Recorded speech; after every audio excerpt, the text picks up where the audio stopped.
स्वागत है आपका इस मैथ की दुनिया में। आपके मैसेज पर मैसेज, इतने सारे मैसेज। सर आप जैसा पढ़ाने वाला कोई मुझे यूट्यूब पर मिला ही नहीं।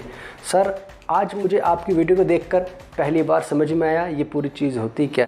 ऐसे आपके बहुत सारे मैसेज देखने के बाद मुझे लगा कि आपके लिए मुझे लाना चाहिए बेसिक पार्ट, यानी कि जो बेसिक 0 लेवल से हाई लेवल तक जाएगा। पर आप कहेंगे सर क्यों पागल बना रहे हो, यूट्यूब पर तो ऐसे बहुत सारी वीडियो हैं। हाँ बहुत सारी वीडियो तो होंगी, लेकिन ऐसी वीडियो नहीं मिलेंगी, क्योंकि ये जो आने वाली है ये आपको किसी कक्षा में बैठने वाला छात्र हो, किसी कंपटीशन एग्ज़ाम में बैठने वाला छात्र हो, पढ़ने से लेकर पढ़ाने तक कोई सीखना चाहता है तो इसके अंदर वो सारी बेसिक नॉलेज मैं दूंगा जो आपको कहीं पूरे यूट्यूब या किसी कक्षा में कोई टीचर नहीं देगा। क्योंकि किसी कक्षा में जानने के बाद, किसी कंपटीशन एग्जाम में जानने के बाद या किसी यूट्यूब पर चैनल पर जानने के बाद आपको क्या हुआ, केवल सीधा डायरेक्टली बताया जाता है कि इसकी शॉर्ट ट्रिक ये है, इसका फॉर्मूला ये है, लेकिन आपको ये नहीं बताएगा कि ये चीज़ इस तरीके से आपको बेसिक तरीके से ऐसे करनी थी और इसका मतलब ये होता है। मैं आपको फुल डिटेल से बताऊँगा, तो आप तैयार हो जाइए, पेन कॉपी लेकर उससे नोट करते रहें और अपने माइंड में उसको रिवीजन करते रहें। मेरी गारंटी है कि अगर आपका बिल्कुल 0 लेवल से जो लेके चलूँगा, अगर आप बिल्कुल मैथ नहीं जानते हैं तो आप मैथ में बिल्कुल परफेक्ट हो जाएंगे, चाहे आपको मैथ आता हो या ना आता हो, क्योंकि इसमें वो बारीकी बताऊँगा जो वो आपसे पहले नहीं जानते होंगे। सिर्फ जोड़ना ऐड करना ही जानते होंगे, गुणा भाग करनी जानते होंगे, या बहुत सारी चीज़ें ऐसी वो जानते होंगे। चलिए मैं शुरू करता हूँ अपने इस वीडियो को, क्योंकि मैथ तो सभी पढ़ते हैं पर आज कुछ हट कर पढ़ते हैं। तो चलिए देखिए दोस्तों, आपने आज जो मैं इस वीडियो के अंदर बताने वाला हूं वो क्या है, जोड़ और घटाना, यानी कि एडिशन और सब्ट्रैक्शन, यानी कि ऐड करना और उसको घटाना, यानी जोड़ना और घटाना। देखिए अभी तक आपने किस टाइप से पढ़े होंगे, आपने पढ़े होंगे कि 3 + 2, मैं कोई भी संख्या ले लेता हूं कि इसको ऐड कीजिए। हम क्या करते हैं यहाँ पर कि 4 और 1 कितना हमारे पास 5 हो गया, और 3 2 5 हो गया। इसी तरीके से यह हमने कोई और संख्या ऐसे पढ़ी होगी कि भाई 2 में से 1 जाएगा तो 1 बचा, 6 में से 2 जाएगा तो 4 बचा। ये हमने क्या करा, ऐड वाला पढ़ लिया, ये हमने सब्ट्रैक्ट वाला पढ़ लिया। ये हमने बहुत सारी चीज़ें पढ़ी होंगी, लेकिन आखिर इनको किस तरीके से हम यूज़ करते हैं, इनकी थ्योरेटिकल बेस क्या होता है, वो आपको मैं बिल्कुल 0 से बेसिक से बताऊंगा, जो हाई लेवल तक लेकर जाऊंगा। देखिए सबसे पहले हमारा जोड़ और घटाना, इसमें हमारे 3 टाइप के पार्ट होते हैं। क्या होते हैं? 3 टाइप के पार्ट होते हैं। जो पहला पार्ट क्या होगा, हम देखते हैं पहले पार्ट में कि धनात्मक जो होगी सदैव जुड़ती है, यानी जो धनात्मक है वो सदैव क्या होगी, जोड़ेगी। और चिन्ह कैसा आएगा, प्लस का लगता है। कैसा चिन्ह आएगा, प्लस का आता है। फॉर एग्जाम्पल यदि मैं अगर बात करूं कि मैंने लिख दिया 3 + 2 बराबर कितना हमारे पास में 5 हो जाएगा, यानी क्या होगा, जो धनात्मक होगी यानी जो प्लस में होगी हमेशा क्या होगी, वो जुड़ती है। तो जोड़ के क्या हुआ, 3 + 2 बराबर कितना बन गया, हमारा 5 बन गया। अब चिन्ह कैसा होगा हमारा, क्या प्लस का लगता है। अभी प्लस का लगेगा, ऐड होने के लिए हम क्या जानते हैं, जो चिन्ह यूज होता है वो हमारा क्या होता है, प्लस का यूज होता है। अब जैसे कोई और संख्या ले लेता हूं मैं, 5 + 3 बराबर कितना हमारे पास में 8 हो गया, वो हमारे पास जुड़कर आ गया। ठीक है, इसी में देखिए आप नोट कीजिए एक बात, जो मेन बात है, जो सबसे इंपॉर्टेंट बात है, याद रखेंगे। यदि किसी संख्या के पहले क्या होगा, यदि किसी संख्या के पहले कोई भी चिन्ह ना हो, अर्थात जैसे कि मैंने यहां पर क्या लिख रखा है, 3 + 2 लिखा है और इस 3 के आगे कोई हमारे पास चिन्ह नहीं है, तो क्या होगा कि ना हो तो धन प्लस माना जाता है, यानी कि धन यानी प्लस का चिन्ह माना जाता है। अर्थात यहाँ ध्यान से देखेंगे कि इस 3 के आगे कोई चिन्ह नहीं है तो हम क्या करेंगे, इसे प्लस का मान लेंगे। यानी कि हमारे पास यदि चिन्ह लगा हुआ हो या ना हो, वो हमेशा क्या होगा, प्लस का ही होता है। तो 3 + 2 बराबर कितना 5 आएगा। सेम ये ऊपर ही वाला है, याद रखेंगे। यदि किसी संख्या के आगे कोई चिन्ह ना लगा हो तो क्या मानते हैं हम, प्लस का नहीं धन चिन्ह मानते हैं, यानी प्लस हमारा आ जाएगा। अब चलते हैं इसी तरीके से हम उसके दूसरे भाग पर। दूसरा भाग किस तरीके से काम में आता है, यदि हम धनात्मक और ऋणात्मक संख्याएं सदैव आपस में घट जाती हैं। अर्थात कहने का मतलब मेरा है, यदि कोई प्लस की है और कोई माइनस की है, यानी कि हमारी एडिशन है और सब्ट्रैक्शन है, तो वो संख्याएं क्या होंगी, सदैव आपस में घट जाती हैं, यानी घट जाएंगी।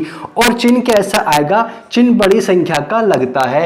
यानी कि कहने का मतलब ये है, यदि कोई हमारे पास में प्लस की और माइनस की संख्या आती है तो आपस में वो हट जाएंगी और जो संख्या हमारी बड़ी होगी उसका चिन्ह आएगा। फॉर एग्जांपल देख लेते हैं, जैसे प्लस का 7 माइनस का 9 है, तो यहाँ पर यदि मैं 7 में से 9 जाएंगे, भाई देखिए इसमें कौन सा ज़्यादा है, इसमें माइनस का 9 ज़्यादा है, तो माइनस का कितना आएगा हमारे पास 2 आएगा। तो फॉर एग्जाम्पल हमारे पास निकल कर आएगा कितना, माइनस का 2। तो ये आगे देख लेते हैं। अब देखिए माइनस के यहाँ पर 11 है और ये प्लस के हमारे पास क्या है 9। मैंने केवल इसको क्या लिख दिया है 9। यदि मैंने एक देखिए रूल अप्लाई हो जाता है पहला वाला, यदि किसी संख्या के आगे कोई है ना, किसी के संख्या के पहले कोई भी चिन्ह ना हो तो धन प्लस मान लेते हैं, यानी प्लस हमारा क्या यहाँ पर मान लेंगे 9 कैसे हमारे पास प्लस का, यानी किसी संख्या के आगे कोई चिन्ह ना हो, यदि किसी संख्या का कोई चिन्ह ना हो तो हम प्लस का धनात्मक मान लेते हैं। भाई ये प्लस का 9 होगा, माइनस का 11 हो गया। अब 9 में से जाएंगे 11, तो देखिए जो सबसे बड़ी संख्या वो किस चीज़ की हमारे पास 11 है, तो कितनी बची माइनस के 2 बचे। तो चिन्ह कैसा हमारे पास में, जो सबसे बड़ी संख्या होगी उसका चिन्ह आएगा। तो अब इसी तरीके से या मैं इस संख्या को ऐसे लिख लूँ -11 प्लस 9, भाई बात तो एक ही है ना। भाई जब यहाँ पर मैंने ऐसे लिखा था तो प्लस का चिन्ह नहीं लगाया था, मैं लगा भी सकता हूँ, या मैं इसको ऐसे लिख लूँ कि -11 प्लस का 9, तो कितना बचेगा, हम भी फिर भी हमारा माइनस का 2 ही बचेगा। अब देखिए और एग्जाम्पल देख लेते हैं। अब 18 माइनस 8, भाई देखिए 18 में से 8 जाएगा, तो भाई ज़्यादा कौन सा इसमें प्लस का है या माइनस का है, भाई प्लस के आगे क्वेश्चन नहीं है, प्लस मान लेते हैं। तो ये प्लस का 18 है, माइनस का 8, कितना बचा, जब 18 में से 8 जाएंगे तो 10 बचेंगे। अब 10 किस टाइप के बचेंगे, भाई जो सबसे ज़्यादा संख्या होगी, क्या लिख रहा था कि जो चिन्ह बड़ी संख्या का लगता है। अब बड़ी संख्या कौन सी है, इसमें हमारी प्लस की है, तो इसलिए प्लस का 10 बनेगा। हमारे पास कितना आ गया, प्लस का 10 आ गया। इसी तरीके से या मैं इसको क्या लिख लूँ, माइनस के 8 प्लस का 18, तो बराबर कितना हमारे पास में, ये भी 10 ही आएगा। और कैसा आएगा, ये भी हमारे पास में प्लस का आएगा। तो इस तरीके से हम कर सकते हैं। अब चलते हैं देखिए इसके तीसरे वाले भाग पर। तो अब हम देखते हैं इसके तीसरे पार्ट को, जिसके अंदर कह रहा है कि ऋणात्मक संख्याएं आपस में जुड़ जाती हैं और ऋण चिन्ह यानी माइनस का लगता है। यानी कहना क्या चाह रहा है, अर्थात जो दो संख्या एक जैसी होंगी या माइनस माइनस में होंगी, जुड़ तो जाएंगी लेकिन चिन्ह कैसा आएगा, वो माइनस का ही आएगा। अर्थात फॉर एग्जांपल मैं दिखा देता हूँ किस तरीके से।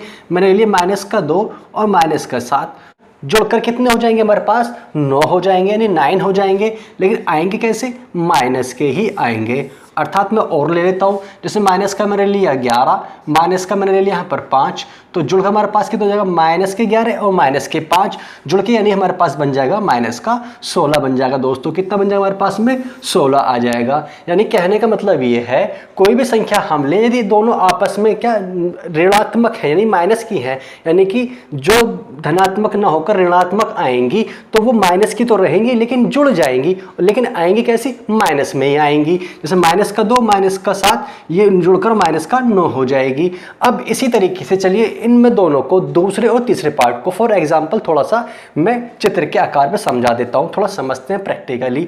देखिए जैसे मेरे सामने आया कि 2 है प्लस का, और प्लस का हमारे पास क्या 3 है। अब प्लस का 2 और प्लस का 3 आपस में जुड़कर क्या होगा, 2 और 3 5 हो जाएंगे। क्या हो जाएंगे, 2 और 3 5 हो जाएंगे। देखिए जैसे कि मेरे पास में 2, मैंने यहाँ पर 2 ऐसे आंखें बना ली, फिर प्लस यहाँ पर कितना है 3, तो 3 आंखें मैंने यहाँ बना ली। यदि मैं इनकी काउंटिंग करूँ तो 1 2 3 4 5, यानी कि 2 और 3 जुड़ के हो जाता है हमारे पास 5। तो हमारे पास टोटल कितना जाएगा, 5 हमारे पास आ जाएगा।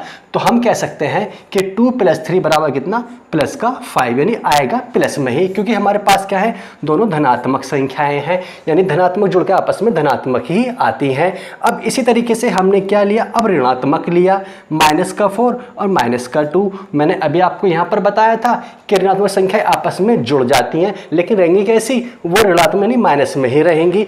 अब देखिए इसी तरीके से मेरे पास कितना, ये 4 डिजिट है, कितनी 4 संख्याएं हैं, तो मैंने यहाँ पर 4 चेहरे बना लिए हैं। तो 4 चेहरे ये हो गए और माइनस के 2, यानी कि हमारे पास क्या बताया था मैंने अभी आपको, यदि धनात्मक दोनों हैं तो जुड़ जाएंगी। तो प्लस के यहाँ पर मैंने 2 बना लिए, तो 4 और 2 मिलकर हमारे पास कितने हो गए, 1 2 3 4 5 6 हो गए। अब कैसे आएंगे, वो माइनस में ही आएंगे। अर्थात लिखेंगे कैसे, माइनस के 4 माइनस के 2 बराबर कितना, माइनस का 6 होगा। तो इस तरीके से हम इनको काउंटिंग को आसानी से समझ सकते हैं। अब हमने अब तक क्या पढ़ा था, अभी हमने पढ़ा था कि भाई 3 जो भी कुछ डिजिट मैंने यहाँ लिख ली, इसको कैसे ऐड करना है, 2 2 4 3 7 ऐड करा था, ये हम सभी जानते हैं। यानी माइनस करना भी हम जानते हैं कि कोई संख्या हमारे पास में है, कोई संख्या मैंने दे दी तो कैसे माइनस करेंगे भाई, 4 में 2 जाएंगे तो 2, 1 में से 1 जाएगा 0 और 2, तो जो संख्या हमारे पास में इस तरीके से हम काउंटिंग कर सकते हैं। पर ये जो हमारे पास क्या था, ये मैंने आपको बेसिक रूल बताया है, इसको कॉपी पे नोट कर लेंगे और नोट्स बनाते चलेंगे, क्योंकि मैं इसके अंदर जो बताऊंगा वो 0 लेवल से हाई लेवल तक जाएगा और बहुत छोटी छोटी बारीकी चीज़ें बताऊंगा जो किसी भी क्लास के अंदर, किसी कंपटीशन एग्जाम के अंदर या कोई टीचर आपको नहीं बताता है, सीधा क्लास में आकर सीधा आगे की बातें बताता है और पढ़ाता है, लेकिन आपको मैं बेसिक से बताऊँगा और हाई लेवल तक लेकर जाऊँगा। चलिए मैं कुछ आपको घर के लिए देता हूँ। जैसे कि मैंने यहाँ पर 4 डिजिट लिख ली है, आप इन चारों के आंसर मुझे कमेंट में नीचे करके बताएंगे कि -2 प्लस -1 किसके बराबर होता है, इसका आंसर हमारे पास में कितना आएगा। इसी तरीके से -3 प्लस का 0 बराबर ये क्या आएगा, ऐसे हमारे प्लस का 4 प्लस का 5 बराबर कितना आएगा, और -5 प्लस -6 बराबर कितना आएगा, ये सभी अब आप मुझे नीचे कमेंट करके बताएंगे।